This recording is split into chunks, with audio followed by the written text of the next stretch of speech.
Hello Sir Michael, kumusta po? Red ng Toys Rayman here. So ito sir, testingin lang natin yung unit na order nyo. The Umarex Glock 17 Gen 5 Airsoft Gas Blowback Pistol. Okay, yan sir. May, ito yung version 2, kumbaga latest version, no? Meron na siyang front serration. Kasi yung previous version wala eh. Okay, so yan. Okay, tapos ito yung magazine. Bigyan ko na ng 2, 4, 6, 8, 10, 11 na magazine. Na bala. Okay, may tumatawag. Na-distract ako. Okay, so targetin natin. Okay. Accuracy test. Okay, ano na lang. Yung walang butas. May mukha lang ako makikita. Hindi ako sure eh. Eh, yung wala pa palang tama, no?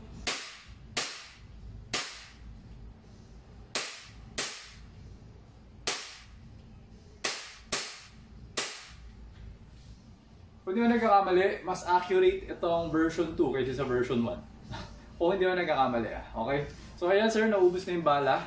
Nag-open na yung slide, okay? Removing the magazine. Okay?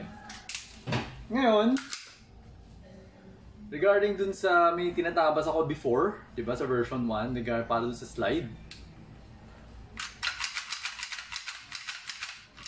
Ano siya, napansin ko, na-realize ko kasi na ano lang siya, break-in.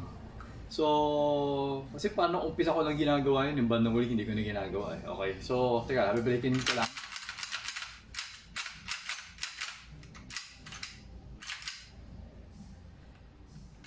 Yan.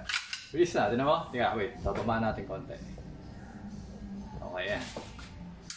So, ito, di ba, ganyan. So, bababa ko tong bababa ko yung lock. Sige, ikakata ko muna. Okay. Bababa ko yung lock. Ayan. So medyo aalog-aligin mo na ng konti. Pero mabilis na siya. Hindi siya katulad dati. Dati matigas. Okay? So ayun sir. Okay na tong unit mo. So papako na siya. Para mapadala ko na sa inyo. Okay? So ayun sir. Thank you for your order. Until next transaction po. Always remember to stay safe, stay great. Be good, and be thankful always. God bless po sir. Bye-bye.